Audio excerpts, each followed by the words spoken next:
താഴത്തെ നില ഇരുനില വീടാണ് നമുക്ക് ആ ദൃശ്യങ്ങളിൽ കാണാൻ സാധിക്കുന്നത്. അതിന്റെ താഴത്തെ നില പൂർണ്ണമായും വെള്ളത്തിൽ മുങ്ങിയ സ്ഥിതിയാണുള്ളത്.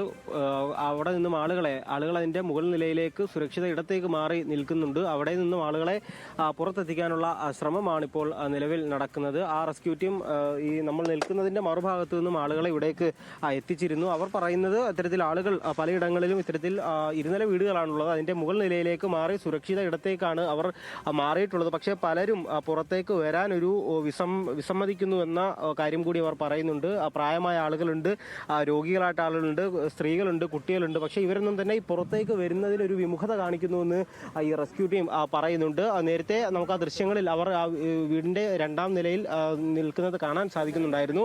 അവർ ഇപ്പോൾ അവരെ പുറത്തേക്ക് എത്തിക്കാനുള്ള ശ്രമമാണ് നിലവിൽ നടക്കുന്നത്. ജില്ലാ കളക്ടർ നേരത്തെ സൂചിപ്പിച്ചതുപോലെ പലയിടങ്ങളിലും ഇത്തരത്തിൽ ഉരുൾപൊട്ടിയതായിട്ടുള്ള സ്ഥിരീകരിക്കാത്ത വിവരങ്ങളുണ്ട്. അതിൽ ജില്ലാ ഭരണകൂടം ഒരു ഔദ്യോഗിക സ്ഥിരീകരണം അതിൽ നടത്തിയിട്ടില്ല.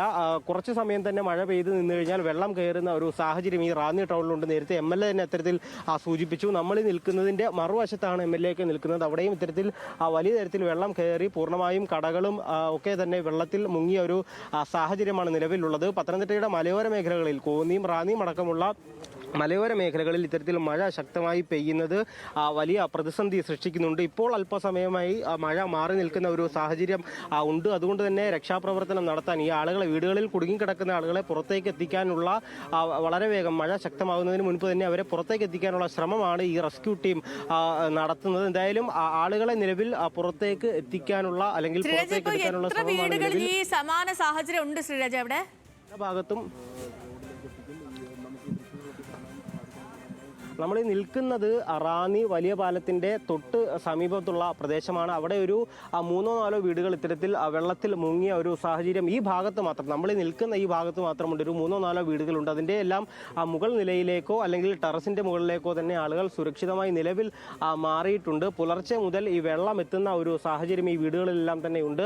ഈ പാലത്തിനോട് താഴെയുള്ള ആറിൽ നിന്നും വെള്ളം മുകളിലേക്ക് കയറിയപ്പോൾ തന്നെ ആളുകൾ ഈ അപകട സാധ്യത മനസ്സിലാക്കി അവർ വീടിന്റെ മുകൾ നിലകളിലേക്ക് മാറിയതിനാൽ തന്നെ വലിയ അപകടമുണ്ടായില്ല. എന്തായാലും ഈ ആളുകളെയാണ് പുറത്തെത്തിക്കാൻ മാറ്റുന്നത്. പലയിടങ്ങളിലും വീടുകൾക്ക് സാരമായ കേടുപാടുകൾ ഉണ്ടായിട്ടുണ്ട്. മൂഴിയാർ ഡാമിനോട് ചേർന്ന് ഉള്ള വീടുകൾ, മണിയാർ ഡാമിനോട് ചേർന്നുള്ള വീടുകൾ ഇത്തരത്തിൽ തകരുന്ന ഒരു സാഹചര്യമുണ്ടായി. പൂർണ്ണമായിട്ടും അതുപോലെ തന്നെ ഭാഗികമായും വീടുകൾ തകരുന്ന ഒരു സാഹചര്യമുണ്ട്. പലയിടങ്ങളിലും വീടുകളിലേക്ക് വെള്ളം കയറുന്ന ഒരു സാഹചര്യമുണ്ട്. രാവിലെ വടശ്ശേരിക്കരയിൽ എത്തിയപ്പോൾ വടശ്ശേരിക്കരയിലും സമാനമായ തരത്തിൽ 5-6 വീടുകളിൽ ഇത്തരത്തിൽ വെള്ളം കയറിയ ഒരു സാഹചര്യമായിരുന്നു അവിടെ ഉണ്ടായിരുന്നത്. അവിടെ നിന്നും ആളുകളെ തൊട്ടടുത്തുള്ള പള്ളികളിലേക്ക് മാറ്റിയിട്ടുണ്ടായിരുന്നു. അത്തരത്തിൽ പലയിടങ്ങളിലും ഈ വെള്ളം വീടുകളിലേക്ക് കയറുന്നതും കടകളിലേക്കും ടൗണുകളിലേക്കും അടക്കം വെള്ളം പൊങ്ങി നിൽക്കുന്നതും ഒരു വലിയ പ്രതിസന്ധിയാണ്. ജനങ്ങൾ വലിയ ആശങ്കയിൽ കൂടിയാണ്.